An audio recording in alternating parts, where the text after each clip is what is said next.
By 0825 on the morning of March 21st, 1967, Fire Support Base Gold was being overrun.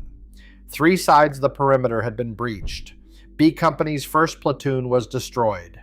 2,500 Viet Cong of the 272nd Regiment were inside the wire against 450 Americans of the 3rd Brigade, 4th Infantry Division. 14 of 17 howitzers were damaged. The Viet Cong had captured a Quad 50 mount and were swinging it toward the defenders. 4 hours later, 647 Viet Cong lay dead on the field. 31 Americans were killed, a ratio better than 20-1, earned by men who were losing when the artillery commander ordered his guns depressed to 0 elevation and fired 320,000 steel flechettes into the assault at chest height.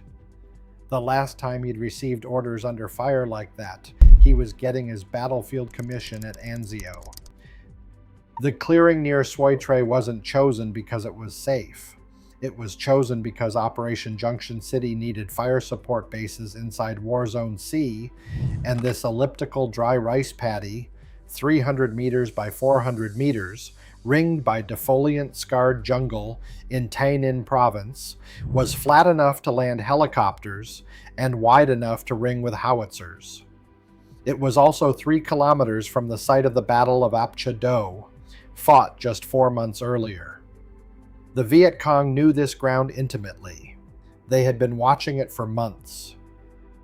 The Americans found out how well on 19 March when the first helicopters came in. The Viet Cong had pre-rigged the landing zone with 5 command-detonated charges. They blew them as the lifts touched down. 3 Hueys were destroyed, 6 were damaged, 15 Americans were killed before Fire Support Base Gold even existed. Sappers had salted the clearing with 19 unfired 82mm mortar rounds and 2 175mm rockets wired for remote detonation. This was not a position the enemy had overlooked. This was a position the enemy had prepared. Colonel Marshall B. Garth, commanding the 3rd Brigade, 4th Infantry Division, knew it.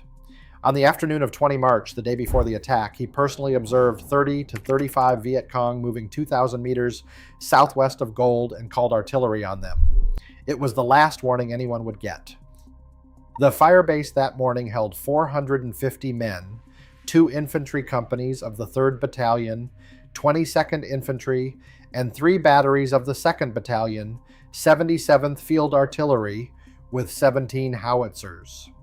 The man commanding those guns was a 44-year-old lieutenant colonel who had been fighting wars since he was 16 years old. His decisions in the next 4 hours would decide whether anyone walked out of that clearing alive. In 1939, a 16-year-old named John William Vessey Jr. walked into a Minnesota National Guard armory and lied about his age.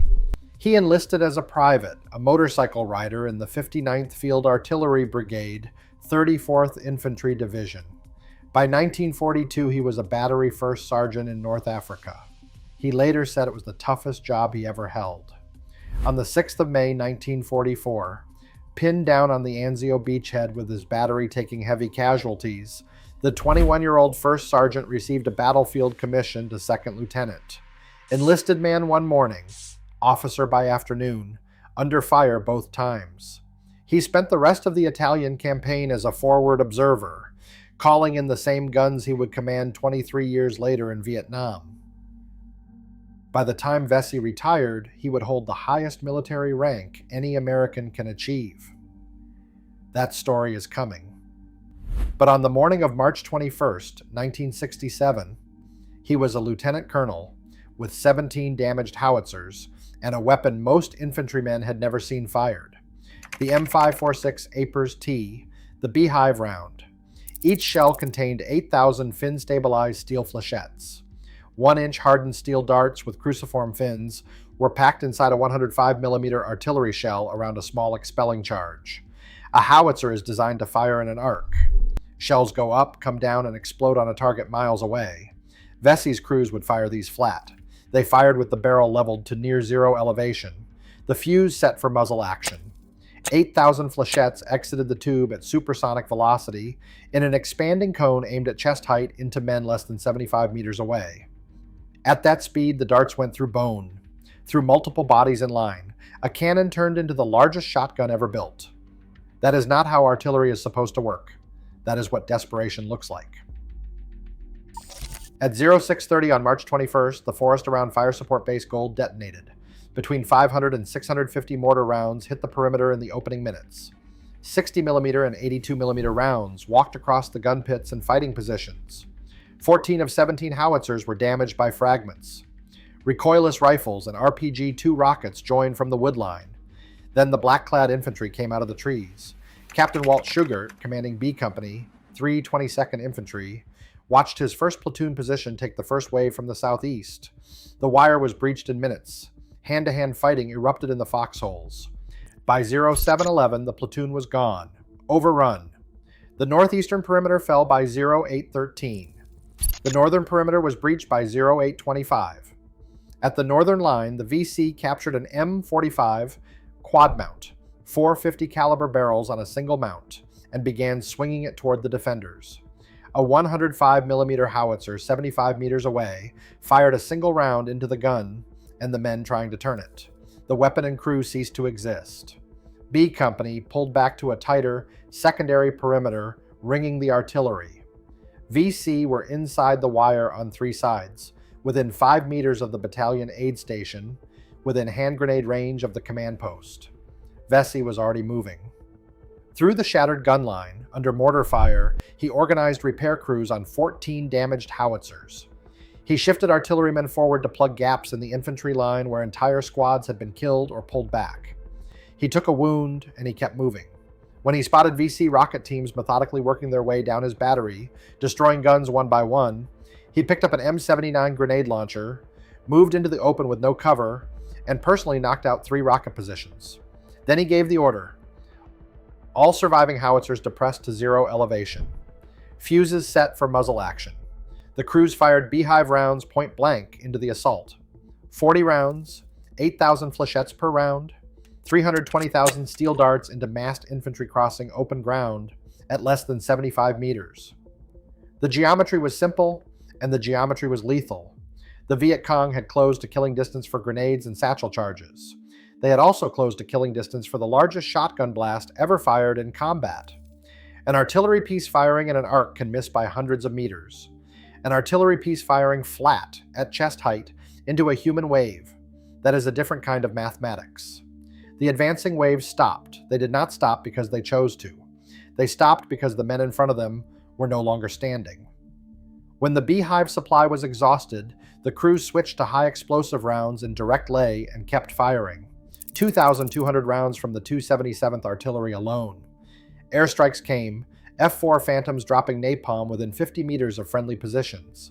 Then at 0900, the tree line on the western edge of Gold erupted, not with enemy fire, but with the lead elements of the 212th Infantry, who had marched through the jungle toward the sound. Bill Comeau, a radio telephone operator with A Company, 212th Infantry, was with them. He said later, "I was overwhelmed by the noise that was emanating from the battle site. No compass was needed to get to the fight 2 kilometers away. I thought to myself, wow, imagine what it was like on D-Day." Minutes later, M113 armored personnel carriers of the 222nd Infantry punched through the southern wood line. Behind them came the M48 tanks of the 234th Armor, their 90mm guns firing canister into the retreating Viet Cong.